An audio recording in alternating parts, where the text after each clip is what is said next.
One decision will bring you knowledge, growth, and excellence. We focus on quality education, highly qualified professors, and world-class infrastructure. Joy University. இளைஞர்களுக்கிடையே போதை மருந்து பயன்பாட்டை தடுத்து விழிப்புணர்வு ஏற்படுத்த வேண்டும். 100 வார காலம் நாடெங்கும் நடைபெறவுள்ள விழிப்புணர்வு நிகழ்ச்சிகளை தொடங்கி வைத்தார் பிரதமர் மோடி.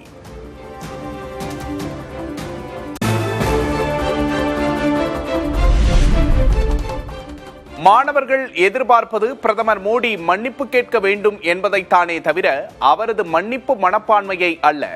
காங்கிரஸ் மூத்த தலைவர் ராகுல் காந்தி விமர்சனம்.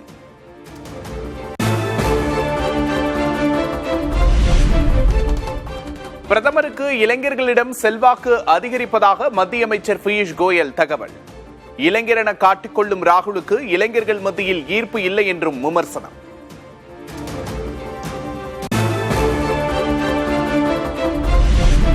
தமிழ்நாட்டில் நீட் தேர்வுக்கு எதிரான போராட்டம் தொடர்பாக பதிவு செய்யப்பட்ட வழக்குகள் ரத்து.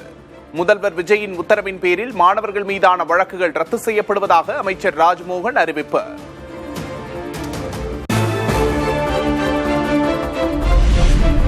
தொகுதி மறுவரையறை மசோதா நாடாளுமன்றத்தில் அடுத்த வாரம் மீண்டும் தாக்கல்.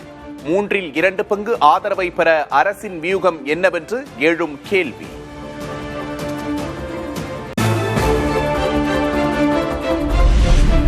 தமிழகத்துக்கு வந்தும் காவிரி உரிமை குறித்து பேசாமலும் நீட் ரத்தை வலியுறுத்தாமலும் தேர்வில் முறைகேடு என மட்டும் பேசுவோர் துரோகிகள் என தயாநிதி மாறன் பதிவு. நம்பிக்கை துரோகம் குறித்த ராகுல் காந்தியின் பேச்சுக்கு அவரது பெயரை குறிப்பிடாமல் விமர்சனம்.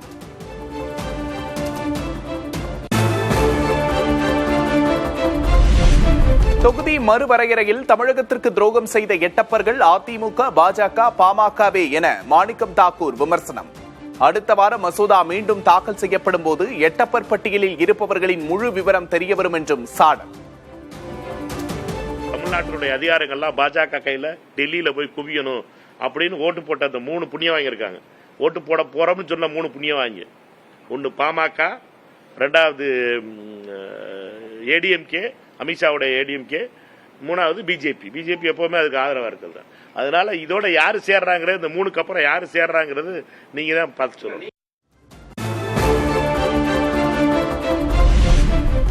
மேகதாது திட்டத்தின் விரிவான அறிக்கையை திருத்தி மீண்டும் அனுப்ப உள்ளோம் என்று முதல்வர் டி.கே. சிவக்குமார் பேட்டி. மேகதாது திட்டத்தால் தமிழ்நாடே அதிகளவில் பயன்பெறும் என்றும் விளக்கம்.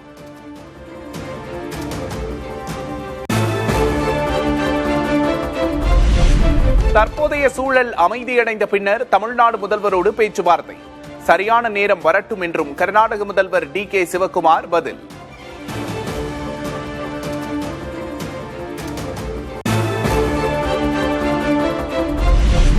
காவிரி விவகாரம் தொடர்பாக தமிழக முதல்வர் விஜய்க்கு கர்நாடக பாஜக தலைவர் விஜயேந்திரா கடிதம். மேகதாது அணை திட்டத்தை ஒத்துழைப்பு மனப்பான்மையோடு அணுக வேண்டும் என வலியுறுத்தல்.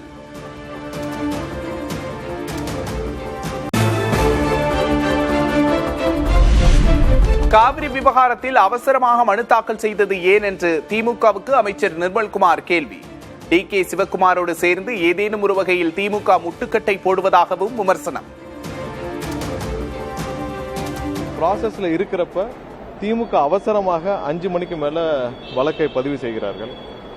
இந்த மாதிரி ஒரே மாநிலத்தில் பல பெட்டிஷன் ஃபைல் பண்ணா எவ்வளவு குழப்பத்தை விளைவிக்கும், எந்த அளவுக்கு அந்த மாநிலத்திற்கான உரிமைகளை பின்னோக்கி தள்ளும்.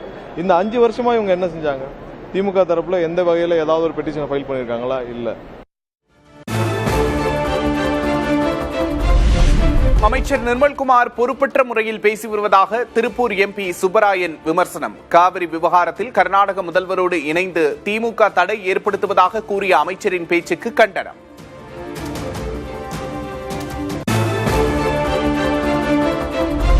மேகதாது விவகாரத்தில் தீர்ப்பாயம் அவசியமா என்று தவிக அமைச்சர்கள் 24 மணி நேரத்தில் தெளிவுபடுத்த வேண்டும்.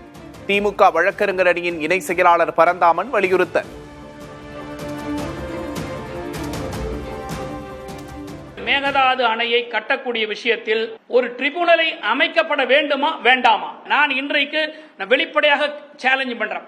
இந்த பேட்டி கண்ட 24 மணி நேரத்திற்குள் either the chief minister of the Tamil Nadu or the water resources minister இல்ல டெய்லி உளறிக்கிட்ட நிர்மல்குமார் நீங்க 3 பேர்ல யாராவது ஒருத்தர் இந்த கேள்விக்கு, திமுக வைக்கக்கூடிய கேள்விக்கு கட்டாயம் மக்கள் மத்தியில் வந்து பதில் சொல்லணும்.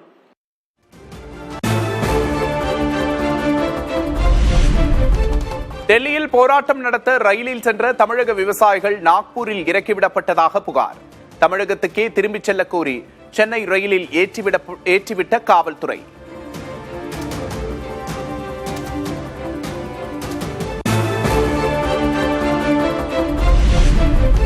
டெல்லியில் போராட ரயிலில் சென்ற தமிழக விவசாயிகளை இறக்கிவிட்டது அநீதி என பாமக தலைவர் அன்புமணி கண்டனம். மராட்டிய அரசை தமிழக அரசு கண்டிக்க வேண்டும் என்றும் வலியுறுத்தல்.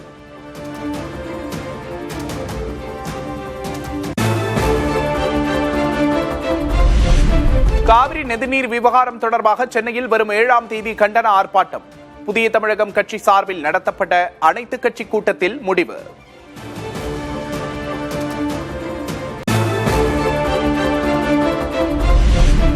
திருச்சி காவிரி ஆற்றங்கரையில் மணலில் புதைந்து நூதன போராட்டத்தில் ஈடுபட்ட விவசாயிகள்.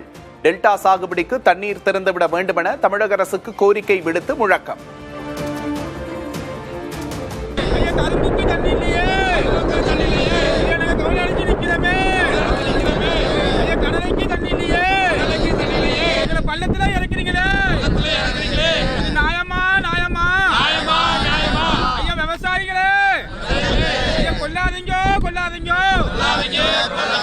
தமிழ்நாட்டை பாலைவனமா ஆக்காதீங்க.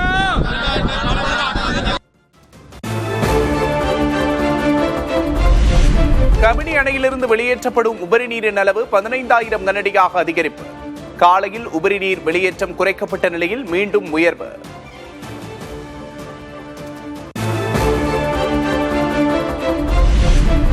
நெல்லை மாவட்டத்தையொட்டியுள்ள மேற்கு தொடர்ச்சி மலைப்பகுதிகளில் தொடர் கனமழை. 2 நாட்களில் பாபநாசம் அணை சுமார் 10 அடியும், சேர்வலாறு அணை 27 அடியும் நீர்மட்டம் உயர்வு.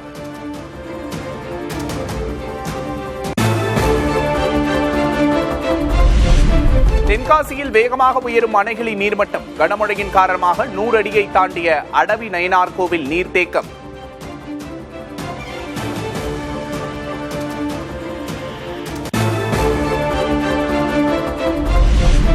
குற்றாலம் பிரதான அருவியில் திடீரென அதிகரித்த நீர்வரத்து. சுற்றுலா பயணிகளை அவசரமாக வெளியேற்றிய காவல்துறை.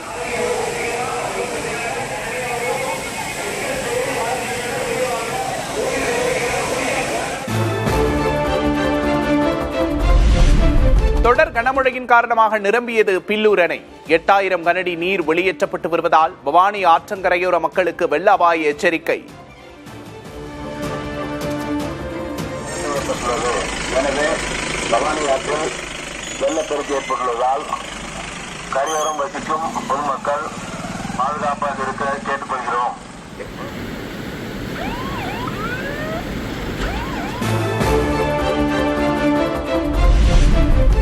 பவானி சாகர் அணைக்கு நீர்வரத்து 536 கனஅடியிலிருந்து 3198 கனஅடியாக அதிகரிப்பு. பாசனம் மற்றும் குடிநீருக்காக 755 கனஅடி நீர் வெளியேற்றம்.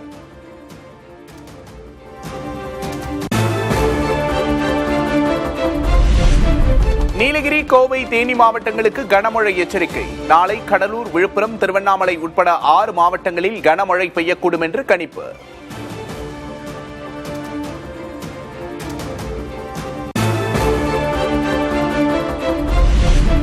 கேரளத்தின் கண்ணூரில் தொடர் கனமழையால் கடும் பாதிப்பு. திரும்பிய திசையெல்லாம் வெள்ளம் சூழ்ந்திருக்கும் காட்சிகள்.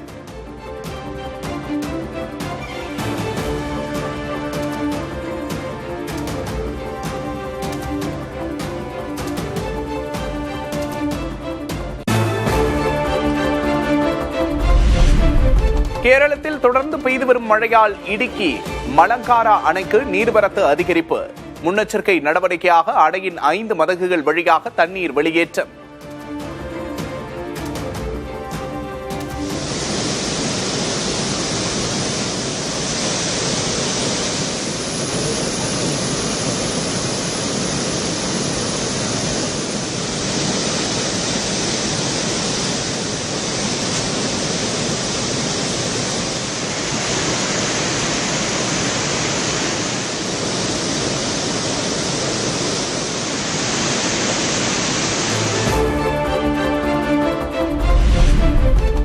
கேரளத்தில் தமிழகத்தில் பெய்து வரும் கனமழைக்கு 3 சிறுவர்கள் உட்பட 8 பேர் உயிரிழப்பு, 13 பேர் காயம். மாநிலம் முழுவதும் 65 முகாம்களில் 6000 பேர் தங்க வைப்பு.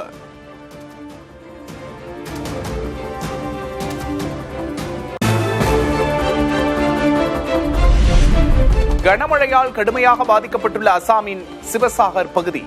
தண்ணீர் வடியாத நிலையில் மழை தொடர்வதால் பாதுகாப்பான இடங்களுக்கு மாற்றப்படும் மக்கள்.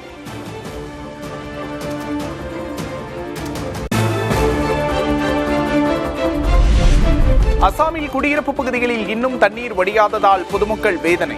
சிவசாகர் மாவட்டத்தில் பாதிக்கப்பட்ட இடங்களில் மக்களை சந்தித்து நிவாரண உதவிகளை வழங்கிய பாலிவுட் நடிகர் ரந்தீப் ஹூடா.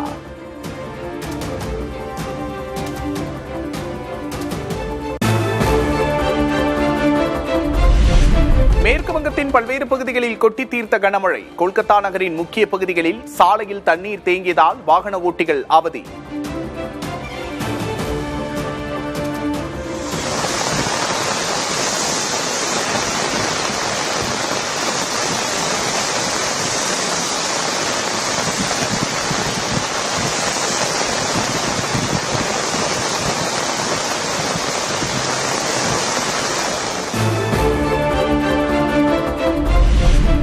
ஜம்மு காஷ்மீரின் ரஜௌரி மாவட்டத்தில் உள்ள ஆறுகளில் கடும் வெள்ளப்பெருக்கு.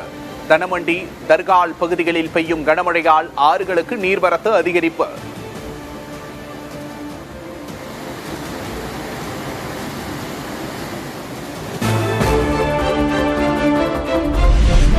உத்தரப்பிரதேசத்தில் பருவமழை தீவிரம். அயோத்தியின் சரயு ஆற்றில் கரை புரண்டோடும் வெள்ளம்.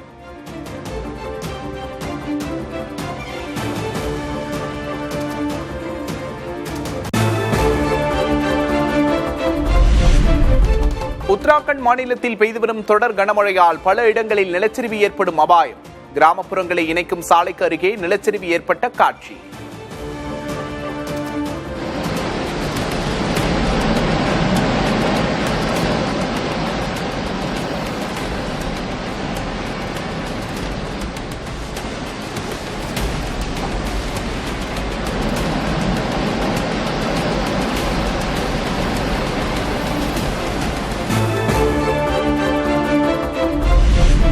உத்தரப்பிரதேசத்தின் நொய்டா சுற்றுவட்டார பகுதிகளில் பெய்த கனமழை. சாலைகளில் தேங்கிய மழை நீரால் வாகன ஓட்டிகள், பொதுமக்கள் அவதி.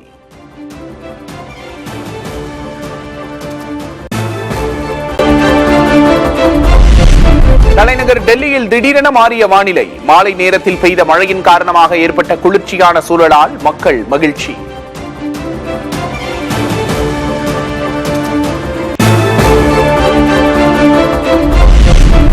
இந்திய பெருங்கடலில் பாசிட்டிவ் ஐஓடி சாதகமாக உருவெடுக்க வாய்ப்பு. எல் நினோவின் எதிர்மறை தாக்கத்தை சமன் செய்து பருவமழையை வலுப்படுத்த உதவும் என கணிப்பு.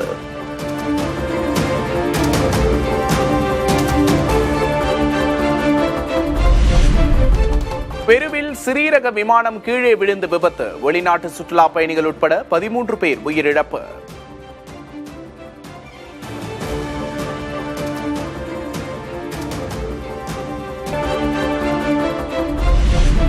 காஞ்சிபுரம் மாவட்டத்தில் உள்ள தொழிற்சாலைகளை நாளை பார்வையிடுகிறார் முதல்வர் விஜய். கண்ணாடி தொழிற்சாலை, சிப்காட், பேருந்து ஆலைக்கு செல்ல ஏற்பாடு.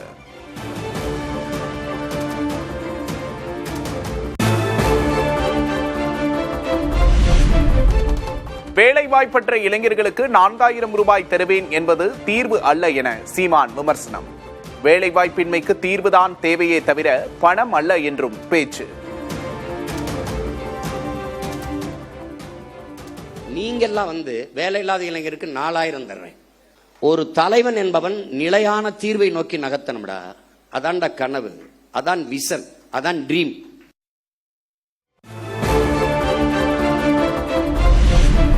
கரூரில் ஏற்பட்ட கூட்ட நெரிசலுக்கு காரணம் விஜய்தான் என சீமான் குற்றச்சாட்டு. கூட்ட நெரிசலால் சலசலப்பு ஏற்பட்ட போது ஏன் பேச்சை நிறுத்தவில்லை என்றும் கேள்வி.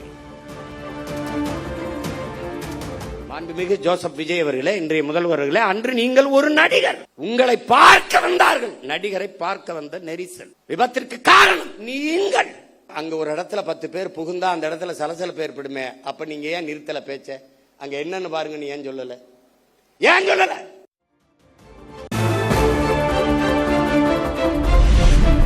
இடைத்தேர்தல் எப்போது வைப்பார்கள் என்று காத்திருக்கிறேன். நாம் தமிழர் கட்சியின் தலைமை ஒருங்கிணைப்பாளர் சீமான் பேச்சு. இடைத்தேர்தலை எப்ப வைப்பாங்கன்னு நானும் வெறியோட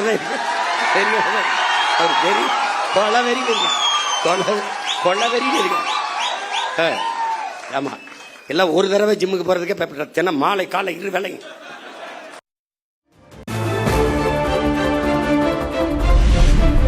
ஐந்து தொகுதி இடைத்தேர்தல் தடையை நீக்க வலியுறுத்தி 2 விஜயபாஸ்கர்களும் நீதிமன்றத்தில் மனு தாக்கல் செய்திருப்பதாக ஆர்பி உதயகுமார் தகவல். சூது சூழ்ச்சியை அதிமுகவை விட தாவேகாவினர் மிக தெளிவாக புரிந்து வைத்திருப்பதாகவும் வீடியோ வெளியிட்டு விமர்சனம்.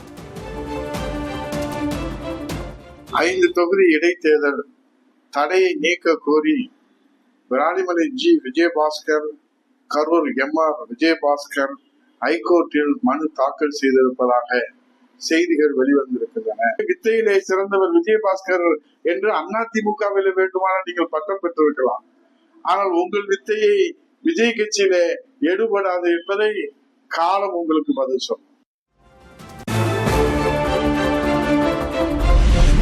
தமிழகம் முழுவதும் ஆன்லைன் முறையில் பத்திரப்பதிவு செய்யும் நடைமுறை வரும் 17ஆம் தேதி தொடக்கம். பத்திரப்பதிவுத்துறை அமைச்சர் லோகேஷ் தமிழ்ச்செல்வன் தகவல்.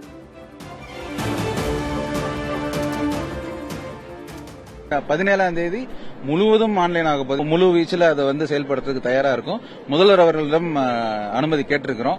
அவர் அனுமதித்தால் அன்னைக்கு 17ஆம் தேதி அவரே அதை இனாகிரேட் பண்ணுவார். சர்வர்ஸ் அதிகம் பண்ணி ஃபாஸ்டா ரெஜிஸ்ட்ரேஷன் பண்றதுக்கான எல்லா வேலைகளையும் நாங்கள் ஈடுபட்டிருக்கோம். நீங்க 17ஆம் தேதி அதை செயல்பாட்டுக்கு வரும்போது கண்டிப்பா எல்லாமே சரி செய்யப்படும். தென்மேற்கு பருவக்காற்று தீவிரமடைந்துள்ள நிலையில் காற்றாலை மின் உற்பத்தியில் புதிய உச்சம். நடப்பு பருவத்தில் 5935 மெகாவாட்டை தாண்டிய மின் உற்பத்தி.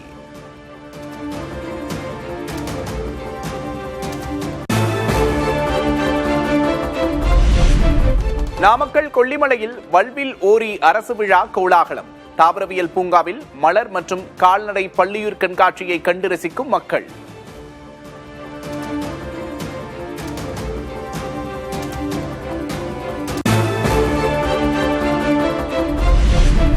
முட்டை பண்ணை கொள்முதல் விலை ஒரே நாளில் 30 காசுகள் குறைந்து ₹5.40 நிர்ணயம்.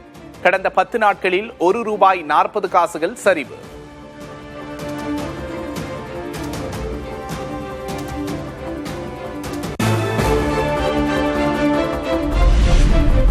பொள்ளாச்சி அருகே தண்ணீர் லாரி மீது கார் மோதி கோர விபத்து. ஒரே குடும்பத்தைச் சேர்ந்த 4 பேர் உட்பட 5 பேர் உயிரிழந்த சோகம்.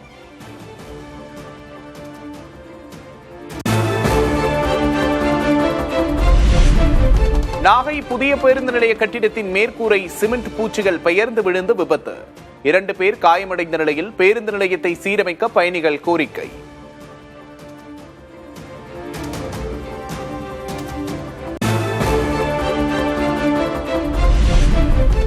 ஜூலை மாதத்தில் சமையல் எரிவாயு விற்பனை 17.4% சரிந்து 23,70,000 டன்களாக குறைந்தது.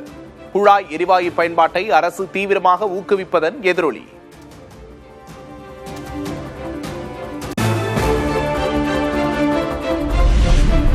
சிகரெட் உற்பத்தி நிறுவனங்களின் வருவாய் லாபம் கடும் சரிவு. ஜிஎஸ்டி வரி அதிகரிப்பால் விற்பனை குறைந்ததன் எதிரொலி.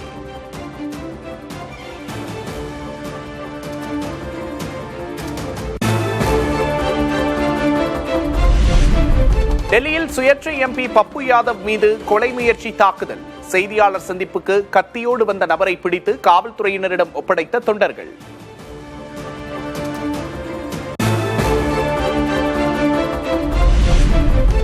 திரிணாமுல் காங்கிரஸ் கட்சியின் வங்கிக் கணக்குகள் முடக்கப்பட்ட விவகாரம். கட்சியின் மேல்முறையீட்டு மனுவை விசாரிக்கிறது உச்சநீதிமன்றம்.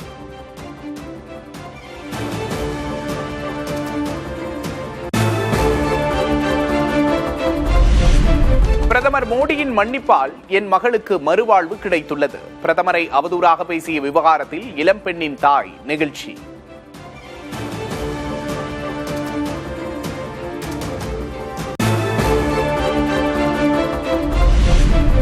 இளம் தலைமுறையினருக்கு போதிய வேலைவாய்ப்புகளை உருவாக்குவதுதான் நம் நாட்டுக்கான சவால். ஏஐ தொழில்நுட்பம் காரணமாக ஐடி நிறுவனங்கள் வேலைக்கு ஆள் எடுப்பதை குறைப்பதாக ஜோகோ நிறுவனர் ஸ்ரீதர் வேம்பு கருத்து.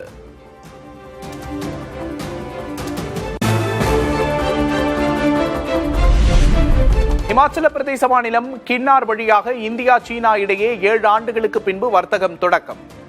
மலைப்பாதைகளில் கோவேறு கழுதைகளில் ஏற்றி அனுப்பப்பட்ட சரக்குகள்.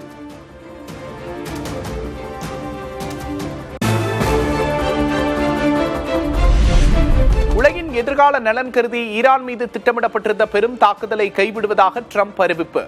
ஒப்பந்தம் விரைவாக கையெழுத்தாவதை பொறுத்துதான் தன் முடிவு நீடிக்கும் என்றும் விளக்கம்.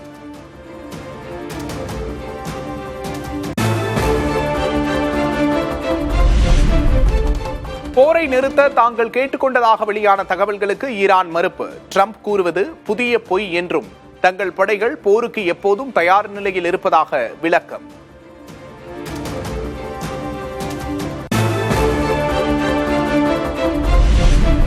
அர்ஜென்டினா நாட்டில் பூர்வக்குடி மக்கள் அரசுக்கு எதிராக போராட்டம். கிராம பகுதி நிலங்களை வெளிநாட்டவர் வாங்க இருந்த தடையை அகற்றுவதற்கு எதிர்ப்பு.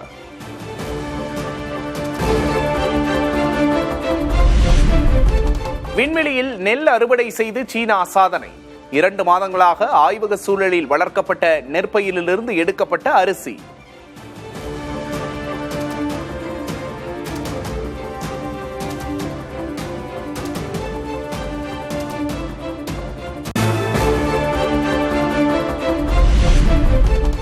சீனாவின் மக்கள் விடுதலை ராணுவம் தொடங்கப்பட்ட 99வது ஆண்டு தின கொண்டாட்டம். பிரசித்தி பெற்ற நான்சாங் நினைவு மண்டபத்தில் நடந்த லேசர் ஒளி கலை நிகழ்ச்சியை சுற்றுலா பயணிகள் பொதுமக்கள் கண்டு ரசிப்பு. நாசா விண்வெளி வீரர் வெளியிட்ட விண்மீன் மண்டலத்தின் புதிய புகைப்படம். சர்வதேச விண்வெளி நிலையத்திலிருந்து எடுக்கப்பட்ட புகைப்படத்தை வெளியிட்டது நாசா.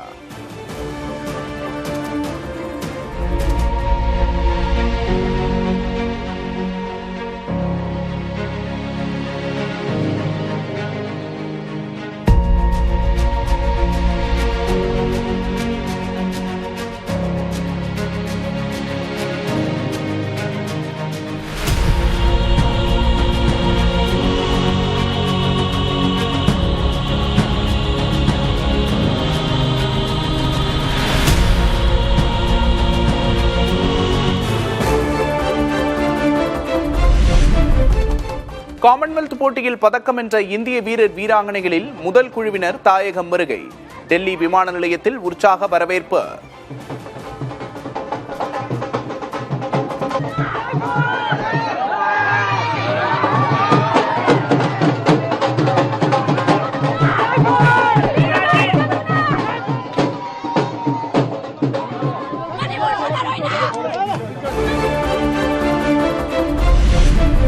திருப்பதியில் மொட்டையடித்துக் கொண்டு ஏழுமலையான் கோவிலில் வழிபட்ட கிரிக்கெட் வீரர் ஹர்திக் பாண்டியா தோழி மகிகாவுடன் பாரம்பரிய உடையில் வந்து தரிசனம்.